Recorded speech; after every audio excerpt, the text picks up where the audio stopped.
Bom, vou chamar a tela agora o nosso convidado da noite, que é o colega Diego Carneiro. O Diego, ele é economista formado pela Universidade Federal do Ceará, mestre e doutor em economia pelo CAEM, tendo desenvolvido pesquisas no campo de avaliação de políticas públicas, particularmente na área de economia da educação.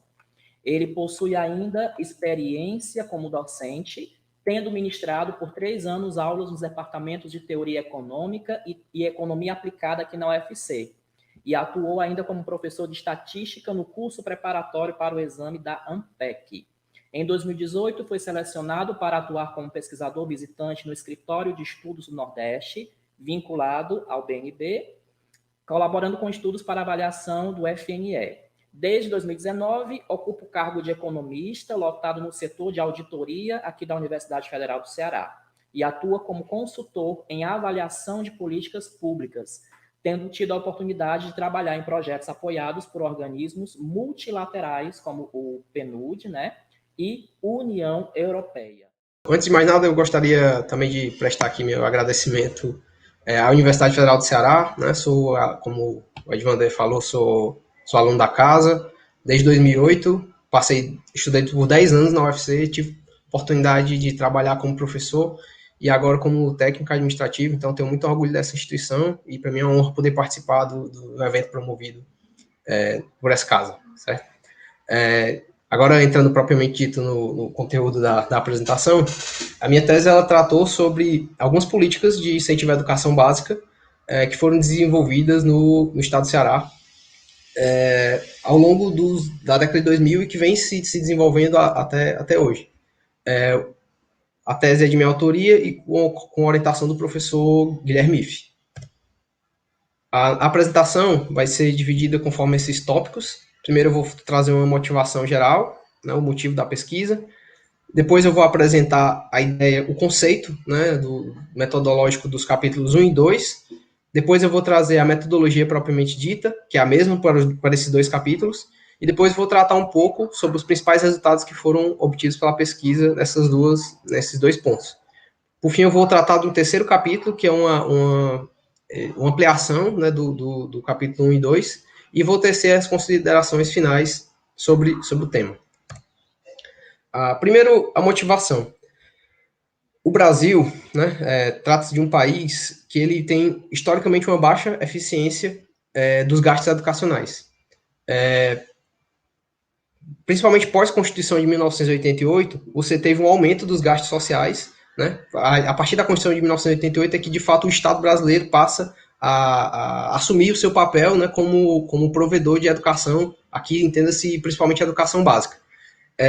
E, consequentemente, né, como consequência dessa nova postura, houve um aumento expressivo do valor empenhado pela sociedade na aplicação dos recursos da educação.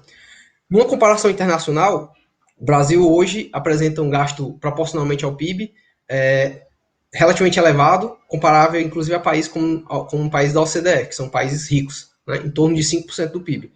E, não obstante esse montante de investimento, isso não se traduz em resultados, certo? A nossa avaliação mais próxima, que seria da nossa educação básica, a nível internacional, seria o PISA, os quais, infelizmente, nós figuramos como últimas colocações, certo? Tanto em português, tanto em línguas, matemática e ciências.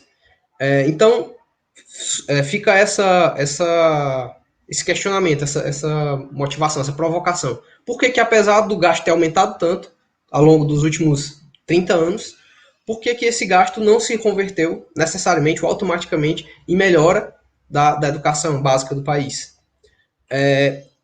Esse é o pano de fundo para o qual a pesquisa, que deu o start à pesquisa, né? Contudo, para poder entender o Brasil, para entender a educação no Brasil, a gente não pode generalizar, né? Porque o Brasil é um país de dimensões continentais e que dentro dele existem várias realidades bem diferentes, né? Você tem estados diminutos, muito pobres, e também tem estados gigantescos, muito ricos. Então, que, consequentemente, possuem uma disponibilidade diferente de recursos e, consequentemente, realidades de estrutura educacional muito variáveis, né? Então, nós fomos buscar dentro da experiência nacional, sim, a nossa organização republicana, ela permite uma autonomia dos estados, né? A educação básica ela é fornecida pelos entes federativos, estado e município, de forma concorrente, né? O município fornece principalmente os primeiros anos do ensino fundamental, depois município e estado fornecem os últimos anos do ensino fundamental e o estado preponderantemente fornece o ensino médio. E a União, né, entraria principalmente com o ensino superior.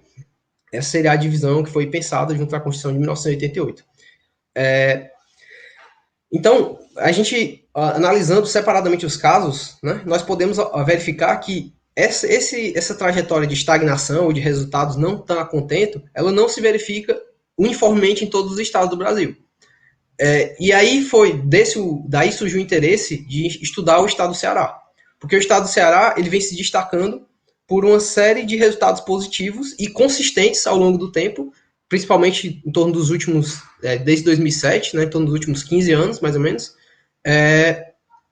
e que isso, a nossa tese gira em torno de tentar achar os principais determinantes dessa trajetória favorável. Né? Enquanto o Brasil apresentava um crescimento módico, né, nos seus indicadores educacionais da educação básica, o estado do Ceará apresentou resultados crescentes e constantes, principalmente nos primeiros anos da educação básica. E nós vamos defender aqui, ao longo da tese, o que nós consideramos que são os fatores-chave que levaram a esse desempenho. Tá. Eu acho que eu já tratei tudo aqui. O nosso primeiro capítulo, nós investigamos o papel de uma mudança de um dispositivo constitucional que trata do rateio do Imposto sobre Circulação de Bens e Serviços, Mercadorias e Bens e Serviços, o ICMS, entre estados e municípios. A Constituição Federal de 88, ela estabeleceu o seguinte: de tudo que foi arrecadado a título de ICMS, 75% vai para o cofre estadual e os outros 25% tem que ser devolvido aos municípios. E essa devolução ela ocorre segundo alguns critérios. Desses 25%, 18,75% é proporcional ao valor adicionado fiscal, ou VAF, que é onde a nota fiscal que deu origem àquela arrecadação foi emitida. Né? Então, quanto mais emissão, mais o município tem direito a receber de volta a arrecadação de ICMS. Contudo, a Constituição inaugurou um dispositivo em que ela permitia aos estados arbitrarem sobre a distribuição dos 6,25% da arrecadação restantes. E eles poderiam ser distribuídos conforme qualquer critério que o estado estabelecesse, né, por meio de legislação específica. E o que aconteceu? Os estados começaram a utilizar esses recursos do ICMS como uma forma de incentivar os municípios a adotarem práticas que seriam socialmente desejáveis, digamos assim. Cabe ressaltar aqui que, apesar de parecer um valor pequeno, 6,25%, em alguns municípios isso representa 40% da receita, 30% da receita. Então, assim, é um valor significativo. E esse valor ele ganhou uma notoriedade maior ainda por ser um valor livre de amarras constitucionais, ou então com uma boa parte livre de amarras constitucionais. O que quer dizer? Que é um recurso livre que o prefeito pode gastar em obras, né, em projetos diversos. Ele não necessariamente, uma parte dele está livre das amarras fiscais. Então é um recurso livre, digamos assim. Então isso torna ele também bastante desejável pelos prefeitos. Quem inaugurou esse mecanismo foi o Estado do Paraná em 1992, com o ICMS ecológico. O que acontecia lá no Paraná? Foi criado, né, uma legislação que exigia que alguns municípios passaram a pertencer à área de proteção ambiental. E quando você pertence à área de proteção ambiental, você tem uma série de empecilhos, por exemplo, a construção civil, ao desenvolvimento, a implantação de indústrias. Então, esses municípios tinham uma desvantagem econômica, né, com relação aos seus vizinhos. Então, a ideia inicial do Estado foi: eu vou ressarcir esse município por essa desvantagem, dando para ele mais recursos do ICMS, esse chamado ICMS ecológico. Só que o que aconteceu? Os municípios, esse recurso era proporcional à área de unidades de preservação dentro dos municípios, foi o que os prefeitos fizeram, começaram a criar unidades de preservação. Então, o que era inicialmente uma ideia de ressarcimento passou a ser uma ideia de indução, né? Essa ideia foi aproveitada em 1995 pelo Estado de Minas Gerais, quando ele criou a Lei Robin Hood. Ele é o primeiro Estado a criar conceitos, a utilizar critérios sociais para a distribuição desse recurso do ICMS. Então foi o que ele fez, criou um pool com 12 indicadores sociais, que considerava desigualdade de renda do município, taxa de alfabetização, considerava saúde, uma série de outros indicadores sociais, e criou uma medida a partir desse valor, e aí passou a distribuir os recursos com base nisso. E a ideia é que ele distribuísse mais recursos para os estados, para os municípios mais pobres, de modo a tentar fazer com que isso alavancasse o desenvolvimento econômico desses municípios, e fizesse com que eles acompanhassem os menos pobres, né? Esse foi chamado o ICMS ecológico. No bojo dessa política, o estado do Ceará é um dos pioneiros, né, logo após o estado de Minas Gerais, a adotar o uso do ICMS como uma forma de indução, de coordenação interfederativa juntamente aos municípios. Ele instaurou a Lei 12.612, de 1996, que o que ela fazia? Ela distribuía 3,12%, ou seja, metade daquela parte que é discricionária, com base no quanto o município investia em educação. Cabe aqui só um detalhe, que nós temos, que enquanto estava ouvindo essa discussão a nível estadual, no nível federal, havia toda uma discussão sobre como seria feito o financiamento da educação básica. Uma vez que a Constituição de 88, ela disse que o Estado ia ter que assumir isso, contudo, ela não deixou tão claro os mecanismos de financiamento dessa educação. E aí, a nível federal, estava sendo discutida a criação do Fundef, que depois virou Fundeb, que era um mecanismo de indexação de receitas, um fundo contábil, né, que financiaria os gastos com a educação. E no Fundef, Fundeb, quanto mais alunos fossem incluídos, né, mais dinheiro o município receberia. Então, a ideia original da lei de ICMS do Ceará de 96 era complementar o valor do Fundef, desculpa, na época. Então, quanto mais alunos o município conseguisse, mais ele receberia de Fundef, mais ele gastaria com a educação e mais ele receberia como compensação de ICMS. Então, ele teria acesso a mais recursos. Um pouco mais adiante aí na história do Estado, houve uma fase de transição que se deu aí principalmente com a mudança, com a gestão do governo Lúcio Alcântara e depois do governo Cid Gomes, né, em que houve uma transição do modelo de administração pública gerencialista para um modelo chamado gestão para resultados. Essa mudança ela foi induzida, em parte, né, a gente pode atribuir a parcerias com instituições multilaterais, como o Fundo Monetário Internacional. Na época, ocorreram algumas operações de crédito, que eram chamadas operações swap, né, e que deram origem a várias operações posteriores, que elas tinham uma característica bem peculiar para uma operação de crédito. Em vez de eu exigir parâmetros financeiros para poder eu conceder o crédito, o que é que o Banco Mundial acertou com o Estado do Ceará? Olha, você vai ter que atingir indicadores sociais. Então, você vai ter uma meta de redução de mortalidade infantil, uma meta de redução de analfabetismo, uma meta de atendimento, e uma série de indicadores. Então, isso moldou a administração pública estadual, voltando ela 100% para o atingimento dessas metas, porque isso garantiria que ela receberia os recursos. E principalmente no governo Lúcio Alcântara, o Estado do Ceará passava por um processo de crise econômica aguda. Então, esse dinheiro era muito importante. Então, essa virada de chave, né, ela sai com um pano de fundo para uma série de mudanças que ocorreram depois. Inclusive, as mudanças que ocorreram na educação. Então, em 2007, foi criada a Lei 14.023, em que ela altera a lei anterior e ela altera o critério de distribuição. Antes era conforme o gasto que o prefeito tinha, ou que a prefeitura tinha, com educação. Agora, primeiro ele aumentou o valor, que era de 3,12, ele passou para 4,5, ou aproximadamente 72% do recurso discricionário, e ele passou a utilizar um indicador que ele chama de IQE, que é Índice de Qualidade da Educação. Esse índice de qualidade da educação, ele considerava não apenas as taxas de aprovação, mas também o resultado dos alunos daquele município no SPAES Alpha e no SPAES 5, né, que seria o do 5º ano do ensino fundamental. Então, quanto melhor fosse o desempenho dos alunos nessas avaliações, mais dinheiro o município receberia. Ou seja, ele alterou completamente a lógica de distribuição, né?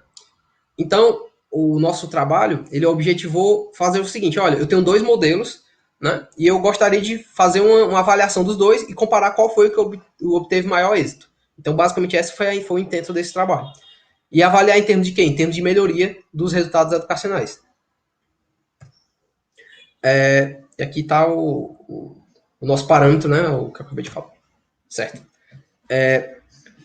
Para poder julgar nessa avaliação, nós tivemos que definir uma estratégia de avaliação. Nós partimos da estratégia de resultados potenciais, que foi desenvolvida por Irano e Ibens, no início dos anos 2000, e ela pressupõe a utilização de um grupo de tratado e de um grupo de controle que representaria o resultado contrafactual dos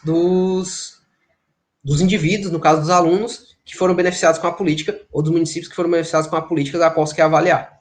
Então, nós elegemos como indicador de resultado, parâmetro para nossa avaliação, para julgar sobre o sucesso ou fracasso da política, as notas, né, a proficiência em português e em matemática dos alunos que estavam na quarta série ou no quinto ano. Por que quarta série e quinto ano? Porque a partir de 2013, salvo engano, passou a ser... 2013 não, desculpa, 2005 passou a ser quinto ano, né? Era quarta série, passou a ser quinto ano. E nos resultados do SAEB e da Prova Brasil. Mais adiante eu vou detalhar um pouco a diferença da metodologia do SAEB e da Prova Brasil. Eles são semelhantes, os resultados são comparáveis, mas eles têm algumas peculiaridades. Para poder, digamos assim, tornar essa comparação justa, nós tivemos que levar em consideração as características desses alunos. Ou seja, eu não posso comparar alunos com características muito diferentes, olhando só a diferença de notas entre um e outro, porque aí essa comparação seria injusta. Então, nós recorremos aos questionários socioeconômicos disponibilizados nessas avaliações, em que eles nos traziam algumas características dos alunos, como, por exemplo, idade, sexo, etnia, hábitos educacionais e algumas condições familiares. Então, essas variáveis nos serviram como parâmetros para balizar a comparação. Certo? Nós elegemos como grupo de tratamento, então, para a avaliação da lei do ICMS no Ceará, os alunos pertencentes a essas escolas municipais que foram beneficiados com essas duas políticas. Ou seja, tanto com a lei de 96 quanto com a lei de 2007. E que participaram do SAEB e da Prova Brasil, respectivamente. Já para escolher o grupo de controle, assim, a escolha do grupo de controle ela é o ponto mais delicado quando você vai fazer um tipo de avaliação desse. Por quê? Porque o grupo de controle representa o que aconteceria com esses alunos dessas redes municipais caso não tivesse acontecido a política. Ou seja, ele me representa o contrafactual desses alunos. Então, é bastante difícil, né, você encontrar um grupo que possua as mesmas características. Então, nós utilizamos uma série de artimanhas, uma série de estratégias para poder garantir essa comparabilidade. Primeiro, nós utilizamos vários grupos de controle e vamos comparar os alunos tratados com esses diferentes controles. Usamos 4 grupos. Primeiro, nós pegamos os alunos das redes municipais de todo o Brasil, exceto Amapá, Pernambuco e Minas Gerais, porque eles possuíam leis levemente semelhantes à cearense, então, para não viesar os resultados, nós expurgamos esses estados. Depois, nós focalizamos só na região Nordeste, também exceto Pernambuco, pelo mesmo motivo tratado anteriormente. Depois, nós afunilamos mais ainda para uma composição de Rio Grande do Norte e Paraíba. Esses 2 estados, somados, eles têm características muito, muito semelhantes ao estado do Ceará. E depois nós adentramos ao estado do Ceará e olhamos para as escolas estaduais. Por que para as escolas estaduais? Porque a lei ela afetava apenas as gestões municipais. Consequentemente, as escolas estaduais elas estariam, a princípio, imunes ao efeito da lei. E ela teria a vantagem de trazer alunos com perfis, acredito-se, semelhantes aos das escolas do mesmo município, só que municipais, né? Só que da rede municipal. Mas a gente nós vamos discutir também uma pequena limitação. Então, esse é o contexto geral da avaliação desse primeiro artigo. Eu vou tratar agora do segundo artigo, porque os dois têm a mesma metodologia. Então, eu explico a metodologia apenas uma vez, depois é que eu vou para a discussão dos resultados. Mas não se preocupe que eu retomo, quando eu estiver falando dos resultados, eu retomo os pontos que ficarem menos claros. Tá. Nesse mesmo bojo, nessa mesma onda da gestão por resultados, no ano 2009 foi instituído um programa focado nas escolas. Né? O primeiro programa ele era focado nos gestores municipais e o segundo programa era focado nas escolas, que era o chamado Prêmio Escola Nota 10. Esse Prêmio Escola Nota 10, ele tinha um desenho também bastante peculiar, que consistia em,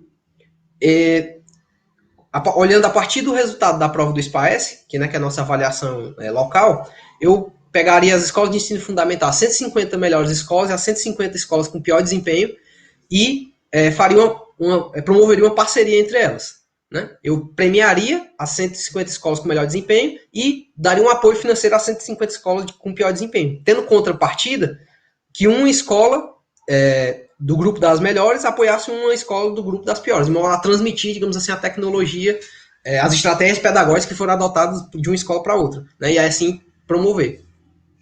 Na versão original,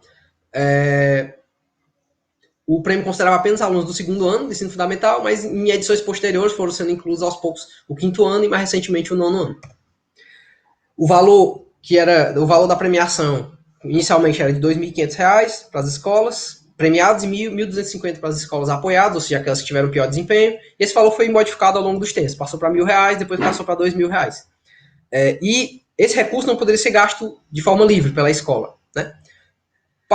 Primeiro, eu quero destacar aqui a peculiaridade do programa, em você injetar o recurso diretamente pela escola, e não via secretaria, né? Você dava ao diretor da escola, na equipe escolar, uma autonomia para decidir como esse recurso ia ser alocado. Só isso já é algo diferente, não é muito trivial que isso aconteça, né? Então, já é uma inovação desse programa. E essa parceria, essa estrutura de transferência de estratégias pedagógicas, também é outra inovação do programa.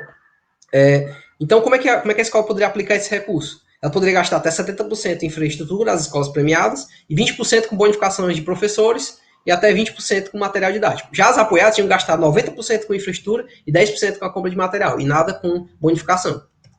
Tinha alguns outros requisitos, né? Por exemplo, de uma edição para outra, para poder a escola, o recurso era pago em 2 parcelas, para receber a segunda parcela, a escola tinha que manter pelo menos o desempenho do ano anterior, né? Ela não poderia cair de desempenho. E uma série de pequenas modificações foram realizadas ao longo das edições. Mas aqui nós nos centramos em avaliar a primeira edição, a primeira coorte. Certo? Assim como no caso da lei do ICMS, nós utilizamos o mesmo arcabouço dos resultados potenciais.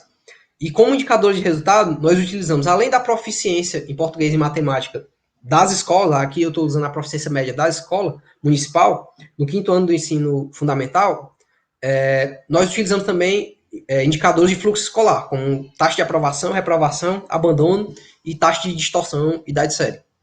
E como variáveis de controle, assim como nós utilizamos características para garantir a comparabilidade dos alunos, nós também fizemos isso para a escola. Nós consideramos características de infraestrutura física das escolas, o tamanho das turmas e o número de alunos, que nos vão garantir uma comparabilidade entre esses diferentes grupos de escolas. Então, a miúde nós criamos quatro grupos de tratamento. Nós avaliamos separadamente, as escolas foram premiadas no 2º ano, premiadas no 5º ano, apoiadas no 2º ano e apoiadas no 5º ano. E para cada uma delas nós elegemos grupos de controle, certo? A estratégia para a construção dos grupos de controle foi semelhante à adotada na lei do ICMS. Primeiro, nós pesquisamos entre os estados brasileiros todos os que possuem algum tipo de bonificação ou política ligeiramente semelhante à política cearense. E esses estados rachurados em cinza possuem algum tipo de política nesse sentido. Então, nós excluímos eles do grupo de controle. Depois, nós focalizamos na região Nordeste, né, por se tratar de uma proximidade cultural. E, por fim, nós entramos nas escolas cearenses que não foram nem premiadas nem apoiadas, aquelas do meio, né? Percebo que essa comparação é um pouco problemática. Por quê? Porque se elas estão no meio, se eu comparar elas com as melhores, necessariamente elas são piores. Se eu comparar elas com as piores, necessariamente elas são melhores, né? Então, eu já tenho um problema, porque eu vou ter que endereçar em breve, certo? Agora sim, eu vou tratar da metodologia propriamente dita. Eu expliquei mais ou menos como é a estratégia da avaliação dos programas, tanto da lei quanto do Escola Nota 10, e agora eu vou explicar como é que de fato essa avaliação vai ser feita. O modelo que foi utilizado é um modelo bastante utilizado na literatura, chama-se modelo de diferenças e diferenças, que basicamente ele consiste no seguinte: olha, eu vou olhar a diferença de rendimento dessas escolas ou desses alunos depois do tratamento e vou subtrair dessa diferença a diferença que já existia antes. Então, quando eu faço essa subtração de diferença, a diferença da diferença, eu vou obter um resultado do efeito líquido do tratamento, certo? Essa, a grosso modo, seria o conceito do indicador de diferenças e indiferenças. Para que esse método seja válido, ou seja, para que ele me forneça o efeito do tratamento, eu tenho que satisfazer algumas hipóteses.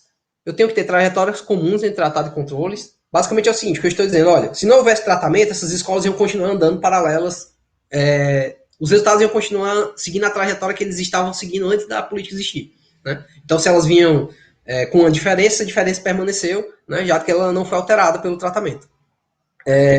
Eu não posso ter mudanças que afetaram um grupo e o outro não, né? Essas mudanças que ocorreram, se elas tiverem afetado de forma diferente os grupos, isso já viesa o meu resultado, certo? Caso essas hipóteses sejam satisfeitas, eu posso garantir que aquela diferença que foi calculada, ela me remete ao efeito médio do tratamento, certo? Só que em vez de eu criar uma média, calcular uma média não condicionada, ou seja, simplesmente pegar as notas, subtrair antes e depois e fazer essa diferença, o que a princípio seria válido, eu posso sofisticar essa análise, incluindo aquelas características que eu indiquei para vocês. Então, quando eu insiro esse parâmetro aqui, beta-x, tá? essa forma de expressar aquela diferença, ela pode ser traduzida por meio de uma equação, de uma regressão linear dessa forma, tá? Então, eu vou estimar eu tenho esses valores, tratamento, tempo. O tratamento indica 1 se ele pertence ao grupo de tratados, 0 se ele pertence ao grupo de controle. O tempo 1 se ele é depois da política e 0 se ele é antes da política. Aqui é um produto dessas duas variáveis. O x representa o conjunto de características, por exemplo, característica de idade, sexo, raça, características familiares. Todos eles eu representei aqui pela letra x. E nós vamos calcular cada parâmetro desse. O parâmetro delta, que é dado pela multiplicação de tempo de tratamento, ele me indica o efeito do tratamento. Esse é o nosso indicador DD, lá, nosso indicador de diferença em diferença, só que agora considerando a diferença de características entre eles. Certo? O método de diferença em diferença, ele tem uma limitação. A principal limitação dele é o seguinte: se eu ferir alguma daquelas hipóteses que eu falei antes, algumas das quais eu não consigo testar, o resultado vai estar potencialmente enviesável. E principalmente no caso da política da Escola Nota 10, eu tenho um problema. Por quê? Porque as escolas foram selecionadas com base no resultado que está sendo usado para aferir se a política teve sucesso ou não. Então, o que acontece? A forma de seleção das escolas para participar do programa já viesa os resultados de partida. Então, se eu fizer só uma comparação por diferenças, eu posso estar incorrendo no erro de resultados, certo? Então, para poder corrigir isso, nós utilizamos uma estratégia econométrica chamada de reponderação. Eu não vou entrar muito no detalhe técnico, mas basicamente o que a gente faz? Nós ponderamos os indivíduos dessa amostra, no caso os alunos ou as escolas, pelo quão diferentes eles são. Por exemplo, para cada escola no grupo de controle, se essa escola for muito diferente de uma escola no grupo de tratado, eu vou atribuir a ela um peso menor. Se ela for muito parecida com a escola do grupo de tratado, eu vou atribuir a ela um peso maior, certo? Isso é feito calculando a probabilidade dela ser tratada a partir das suas características observáveis, certo? Tá aqui a continha, né? Mas basicamente é isso que eu expliquei a grosso modo, certo? Agora sim, vamos para os resultados dos dois trabalhos. Primeiro, nós vamos ver os resultados referentes à lei, a primeira lei do CMS, a de 1996, que lembra, ela premiava, ela distribuía os recursos, quanto mais dinheiro o município aplicava em educação. E o que nós encontramos foi o seguinte: não existe impacto, ou nós não conseguimos verificar impacto dessa lei, da mudança da lei, sobre os resultados educacionais. Nós testamos todos os grupos de controle, com e sem reponderação, e mesmo assim nós nem obtivemos resultados em nenhum deles. O que é um indício razoavelmente forte, né? A consistência de não ter resultado nenhum é um indício de que a lei de fato não teve efeito. Então essa primeira lei, aparentemente, ela não conseguiu surtir efeitos sobre as notas, né, dos alunos. Cabe destacar aqui que o espírito da lei era outro, certo? Quando nós estávamos no início, meados dos anos 90, a discussão não era tanto referente a desempenho, porque existiam muitos alunos fora da escola. Então, a primeira preocupação era colocar esses alunos na escola e depois ver como é que ia fazer com a educação deles, certo? Então, a princípio, você houve um aumento do ingresso, né? Depois da criação do Fundef, principalmente, você houve um incremento, um aumento significativo de alunos atendidos pelas redes públicas, né? Que agora tinham uma fonte de financiamento garantida. Contudo, a qualidade não acompanhou, né? A própria lei do CMS, que emula o efeito do Fundef, também mostra isso, que realmente não houve efeito de distribuir mais recursos, né, pelo menos não nesse período. Isso talvez se deva a essa característica do período no qual estava sendo tratado. Tá? Agora, quanto à nova lei, a lei que foi aprovada em 2007, que ela distribuía com base no indicador de qualidade da educação, ou seja, com base no resultado da nota. A gente notou uma elevação que variou de 2,3% a 5,1% na resultado médio dos alunos. Esses resultados variam conforme o grupo de controle. Lembra que nós fizemos 4 grupos de controle, então, dependendo do grupo de controle que nós consideramos, esse resultado oscilou dentro desse intervalo. Isso para português. E entre 1,5% e 4,6% para matemática. Então, quando nós observamos a big picture, né, o conjunto dos dados, isso nos deixa uma evidência forte de que, de fato, essa lei gerou um aumento na proficiência dos alunos, certo? Ela teve um efeito causal sobre a proficiência dos alunos. É sempre bom ter em mente, né, que os resultados eles possuem algumas limitações. Primeiro, existem algumas daquelas hipóteses que eu falei que elas não podem ser testadas. Existem algumas características dos dados que não são favoráveis, né? Ou seja, no início dos anos 90 nós tínhamos uma carência de dados, e aqui cabe a distinção aqui rápida entre o SAEB e a Prova Brasil. O SAEB, ele era amostral dentro do estado, né? Assim, ele era uma amostra estratificada. Ele pegava um pool de alunos do estado do Ceará, sorteava e aplicava a prova. E aí eu obtinha uma nota média que é válida para o estado. Mas ela não me identificava, por exemplo, o município onde esse aluno estava. Não tinha o resultado a nível de escola. Isso perdurou até 2005. A partir de 2007, né, o SAEB passa a englobar a Prova Brasil. E essa Prova Brasil ela passa a ser praticamente censitária. Então, todas as escolas com mais de 20 alunos passaram a fazer a prova, e eu conseguia o resultado por escola, inclusive. Né? Então, passou a ser a ter um parâmetro, um poder gerencial muito maior, porque eu conseguiria descer ao nível da escola e poder confrontar a escola com os próprios resultados, certo? Então, e por fim, a questão da diversidade de objetivos. Como eu falei, nos anos 90, a prioridade dos gestores era botar os alunos para dentro da escola, porque o cara não tinha educação nenhuma, ele estava fora da escola, e aí foi feita toda uma política de inclusão, né? A tempo de avançar, tiveram várias políticas do governo do estado também, mas dos governos municipais, para incluir esses alunos que estavam, inclusive, atrasados, para poder colocar eles na escola. Né? Isso, claro, com uma contrapartida em termos de mais recursos vindo do Fundef. E a educação, nesse primeiro momento, aparentemente foi um pouco negligenciada, a qualidade, né? Que teve que ser equalizada em momentos posteriores. Tá? Agora sim, com respeito ao Prêmio Escola Nota 10, primeiro nós vamos tratar do apoio, né? Lembra, as escolas apoiadas eram aquelas 150 escolas que tiveram desempenho pior, e elas receberam um aporte em dinheiro e o apoio pedagógico das escolas com melhor qualificação. Foi notado um aumento, uma melhora do fluxo escolar, ou seja, uma elevação da taxa de aprovação, redução das taxas de reprovação em decorrência do programa, certo? No caso do abandono, os resultados são ambíguos, dependendo do grupo de controle que você considera, eles têm resultados contraditórios. Então, nós não podemos fazer nenhuma afirmação categórica com respeito a isso. Inclusive, isso pode ter implicações que nós vamos discutir mais adiante. E numa perspectiva mais estrutural, ou seja, uma perspectiva mais de médio prazo, também foi notado uma redução da distorção idade série. Ou seja, parece que houve uma regularização do fluxo escolar em decorrência desse tipo de política. Certo? Foi observado ainda efeitos positivos dessa intervenção sobre as notas português e matemática nos grupos de controle Brasil e Nordeste. Daqueles 4 grupos de controle foram observados para esses 2. E também, já quando eu comparo com as escolas do Ceará, eu obtive um resultado negativo.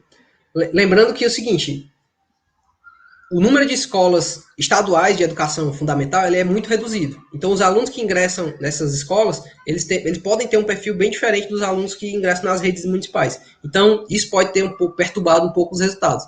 Então, eu não atribuiria grande força a esses resultados, certo? Então, na pior das hipóteses, eu acho que não houve resultado algum. Quanto a esse aspecto, no caso, do desempenho, tá? Já agora, tratando das escolas premiadas, aquelas 150 que obtiveram o melhor desempenho no SPAES, os resultados foram semelhantes, né, em termos de melhora do fluxo escolar, que teve um aumento da aprovação, redução da reprovação e redução da distorção idade série. Porém, numa magnitude inferior àquelas escolas que estavam piores. Então, isso é um resultado interessante no sentido de que as escolas que estavam piores, elas beneficiaram mais do programa daquelas escolas que estavam melhores. O que, né, a gente pode entender como sendo, digamos que elas tinham uma margem menor, né, para melhora do que as escolas apoiadas. Certo? E aqui foi constatado um aumento significativo na taxa de abandono. Aqui há uma discussão, certo? Que é uma discussão que deve ser tratada com bastante cuidado, que é a questão do gaming, né? O que é o gaming quando você está tratando de teoria dos jogos?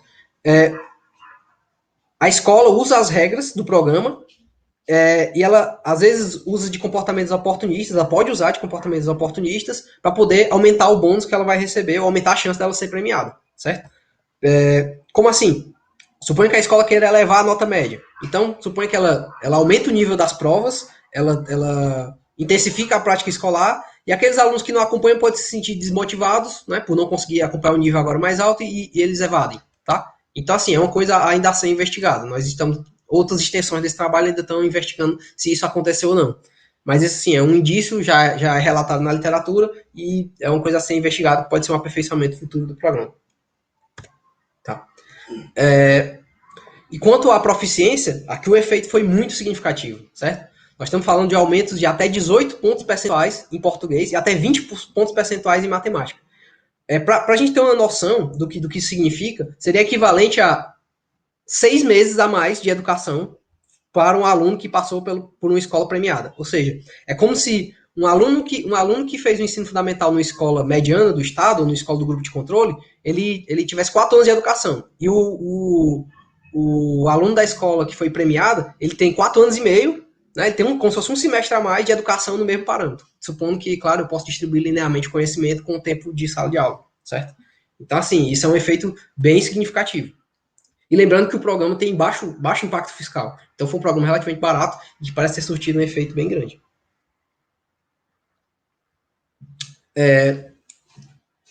Nós vamos discutir agora, rapidamente, o último capítulo. Eu vou tratar ele um pouco mais rápido, porque ele é muito técnico, tá? Então, eu vou tentar abstrair um pouco da parte mais técnica e vou para as considerações. Vou tentar traduzir o cerne dele, certo?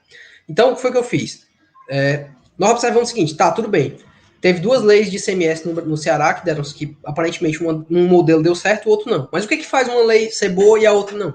Certo? Então, nós recorremos a uma estratégia teórica, é um modelo que é utilizado em microeconomia, que chama-se modelo do agente principal, que nós fomos estudar teoricamente por que alguns contratos ou alguns modelos de distribuição de ICMS são melhores do que outros. Esse modelo ele é aplicado em contexto do mercado de trabalho. Como é que funciona? Geralmente o empregador ele quer dar um contrato de trabalho para o seu empregado que alinhe os interesses dos dois. Como assim? Eu quero que a melhor decisão para o empregado seja agir conforme os interesses do empregador, certo? Então, por isso é o modelo agente principal. Agente seria o empregado e o principal seria o empregador. Então, nós fizemos uma analogia desse modelo, só que agora com estados e municípios. Tá? Então, primeiro, por que pode... para fazer sentido esse modelo ser aplicado, tem que existir uma coisa que chama de risco moral. O que é o risco moral? Quer dizer o seguinte, olha, como eu não consigo observar a intenção do agente, né? Ou seja, como o funcionário, digamos assim, vai trabalhar, qual a motivação dele, eu não consigo saber se ele vai agir naturalmente a interesse do empregador. Né? Então, no contexto das transferências educacionais, isso existe por quê? Porque o investimento em educação ele tem um baixo retorno do ponto de vista eleitoral. Ou seja, o investimento é alto, né?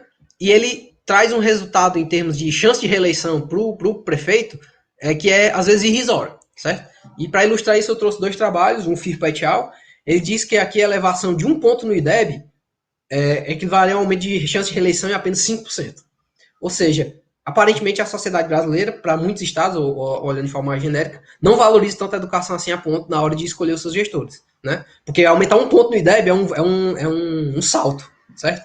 Nós estamos falando aqui, se nós pegarmos a média desse período, de 5 pontos, nós estamos falando de um aumento de 20% no IDEB. Então isso é um aumento significativo, e isso praticamente, o gestor que promoveu essa revolução seria premiado com um pouquinho mais de chance de ser reeleito, comparado com um que pegou o dinheiro e gastou com qualquer outra coisa, certo?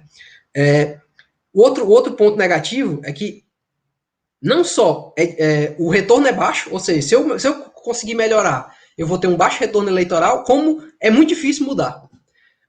Esse trabalho do Crotch et al. 2014, eles calcularam a elasticidade preço do IDEB. O que é isso? Quanto é que eu tenho que gastar mais para poder mudar o IDEB, para poder aumentar 1 ponto no IDEB? E aí a conclusão que os autores chegaram é que o IDEB ele é altamente inelástico. Ou seja, eu teria que aumentar 24% o orçamento com a educação do município para poder aumentar 1 ponto no IDEB, né, considerando a média dos valores de 2015.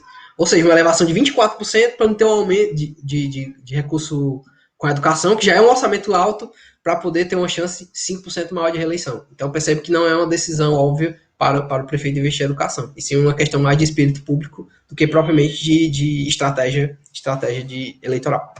Certo? Então, traduzindo aqui o que eu acabei de falar, o nosso principal seria o governo estadual, ele faz uma transferência para o município, que seria o agente. O Estado ele não consegue saber se o governo municipal vai fazer um bom uso ou não daquele recurso, inclusive existem incentivos para que ele não faça um bom uso, ou pelo menos não use esse dinheiro para melhorar a educação, e ele não observa isso, ele só observa o resultado no final.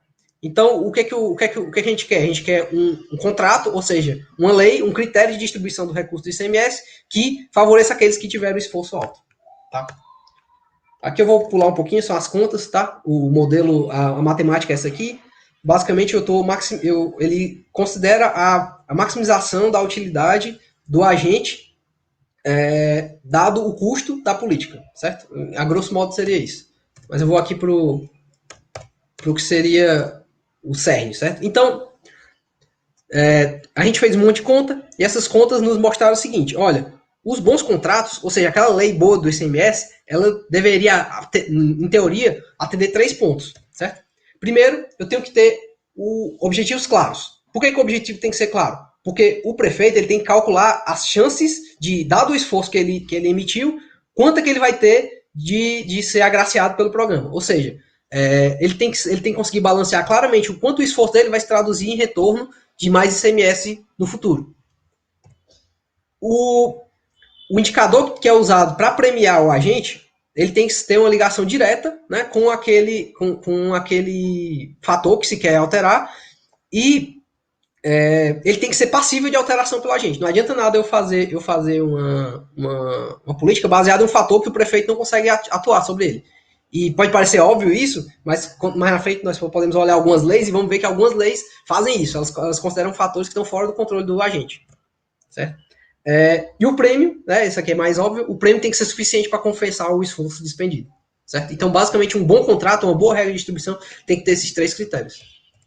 Então, de posse desses resultados, o que é que nós fizemos? Olha, vamos investigar os outros estados que usam alguma regra de distribuição e ver o que eles fazem. E ver se os resultados que eles alcançaram estão compatíveis com o que nós pressupomos teoricamente. Então, nós levantamos os modelos de distribuição de ICMS dos estados brasileiros até o ano 2018, quando a tese foi defendida, e nós dividimos em 2 grupos, certo? Basicamente, só tinham esses estados, na época, 4 estados que possuíam algum modelo baseado de distribuição de ICMS baseado na educação. Amapá, Ceará, Minas e Pernambuco. E dentro desses estados, houve várias mudanças ao longo do tempo. Então, nós temos um grupo de modelos que é focado na oferta. O que é isso? Ele é focado em fornecer os insumos para que as escolas ou os municípios consigam ofertar educação. Por exemplo, eu dou mais dinheiro, eu dou mais dinheiro conforme você gasta mais dinheiro, no caso do modelo cearense, ou então eu dou mais dinheiro conforme o número de alunos que estão sendo atendidos, então eu dou mais dinheiro conforme o número de escolas que você tem. Então, o parâmetro é quanto mais está sendo ofertado de serviço, certo? Por isso que é focado na oferta. E os modelos mais recentes são aqueles focados em resultado, basicamente o do Ceará e de Pernambuco, que tem um fator de resultado como componente de critério de distribuição. Então, nós separamos essas duas famílias de modelos e fomos investigar na literatura se havia alguma avaliação, né, sobre esses fatores e se eles corroboravam com o que nós achamos do ponto de vista teórico. Não houve nenhum trabalho para a lei do estado do Amapá. Para a lei do Ceará, houve o nosso trabalho e mais alguns, né? E basicamente o que foi encontrado foi que não houve efeito para a lei de 96, conforme nós mostramos já, e houve efeitos positivos para a lei de 2007. E é importante ressaltar que alguns outros trabalhos que investigaram a parte fiscal, eles encontraram que não houve necessariamente um aumento do gasto. Então, parece ter havido, né, é algo a ser investigado ainda, um aumento da eficiência do gasto com a educação. Ou seja, sem aumentar o recurso, só aumentando, digamos assim, o interesse dos agentes, eu consegui melhorar a educação em alguns municípios, certo? Já quanto à lei de Pernambuco, só houve um trabalho, até o momento que a gente tinha pesquisado, que ele tratava sobre uma primeira versão da lei, e ele não tem uma conclusão muito positiva, né? Ele não faz exatamente uma avaliação de impacto, mas ele diz que não houve uma adequada premiação do mérito educacional, porque ele vê que não há mobilidade dos municípios entre as faixas de remuneração que existia na lei pernambucana, mostrando que, basicamente, os agentes não responderam aos incentivos que foram dados. A lei mais antiga, e também uma das mais estudadas, que é a lei de Minas Gerais, que é aquela lei Robin Hood que eu falei para vocês, que tinha um dos componentes, o componente educacional. O Vanderlei 2006 mostrou aí um efeito positivo sobre a frequência, né, e redução da taxa de analfabetismo, mas os demais trabalhos mais recentes não encontraram efeito sobre a qualidade, sobre a oferta, né, então são resultados não muito consistentes. Tá? E aqui tem um caso à parte, que é o estado do Rio Grande do Sul, que ele teve durante algum tempo uma lei baseada na educação, uma lei de rateio de semestre baseada na educação, contudo, essa lei foi descontinuada em 2008. Né? E aí, o único trabalho, esse trabalho do Monastério 2004, que faz a avaliação, também não encontra, na verdade, ele aponta distorções causadas pela política. Né? Houve uma concentração de recursos em alguns municípios em detrimento de outros. Então, assim, perceba que não há uma metodologia padronizada, os trabalhos cada um avaliam de uma forma, então é difícil você tirar conclusões a partir da análise da literatura simplesmente. Tá? Então, o que foi que nós fizemos? Propomos um exercício empírico. O que é esse exercício empírico? Nós tentamos fazer uma espécie de avaliação em larga escala, digamos assim, das políticas educacionais. Nós montamos um painel com todos os estados brasileiros, de 95 até 2013, salvo engano, desculpa, falhei um pouco a memória aqui, 2013, para todos os estados brasileiros. E aí nós incluímos uma variável que indicava se naquele momento havia uma lei de uma daquelas características que foram apontadas acima, ou leis voltadas para a oferta, ou leis voltadas para resultado. E aí nós estimamos o efeito dessa lei sobre as notas médias desses estados, né? Proficiência no quinto e nono ano. Tá? As principais conclusões que nós tiramos desse exercício foi o seguinte: exceto a lei do estado do Amapá, todas as demais leis que foram focadas na oferta, elas se relacionam negativamente, ou então não significante, com o desempenho dos alunos na primeira fase do ensino fundamental. Já as leis que são focadas em desempenho, ou seja, que elas já incorporam essa ideia de premiar o desempenho nas avaliações, elas afetaram sim positivamente o desempenho em português e matemática. Né? Já em relação aos efeitos do nono ano, exceto a de Minas Gerais, todos apresentaram um impacto positivo sobre o desempenho. O que é curioso, né? Saber por que no ensino fundamental o efeito foi diferente do ensino da segunda fase do ensino fundamental. Tá? Nós fizemos mais um exercício, uma modificação do exercício. Em vez de incluir uma dummy, nós incluímos o tempo em que a lei estava em vigência. E aí, a maioria das intervenções baseadas em oferta deixaram de surtir efeito, e as legislações do Estado de Ceará com Pernambuco, eram aquelas baseadas em resultados, elas permaneceram positivas e significantes. Isso nos leva a concluir, ou nos leva a um primeiro indício, né, que merece investigações posteriores, de que, de fato, essas políticas baseadas em resultado, elas conseguem, de forma neutra, do ponto de vista fiscal, é bom frisar, ou seja, o Estado já ia ter que desembolsar esses 25% da arrecadação de ICMS de qualquer forma, só mudando a regra de distribuição, ele conseguiu afetar a nota dos alunos, né, das escolas. Então, as nossas evidências aqui buscam contribuir para que outros estados, inclusive eu fiquei lisonjeado por saber que nosso trabalho foi citado, inclusive na Assembleia do Rio de Janeiro, né, quando eles estavam propondo uma lei de CMS lá pro estado, né, e outros estados, vários outros estados estão hoje imitando o estado do Ceará, adotando políticas de distribuição de rateio de CMS semelhantes a essa que foi proposta, certo? Então, o que a gente pode concluir após toda essa análise que foi feita? Que os resultados que foram observados no Ceará, ele se deve pela criação de uma rede de incentivos em que ela pegou desde o aluno, que recebia uma premiação, o professor, o diretor da escola, o prefeito. Então você teve uma convergência de incentivos, né, que fez com que todo mundo ganhasse, digamos assim, quando a escola ia bem. Então você criou um ciclo de competição virtuoso. Né? E isso, né, pode ser, acreditamos, né, que seja responsável por boa parte dos resultados que foram observados para o estado do Ceará.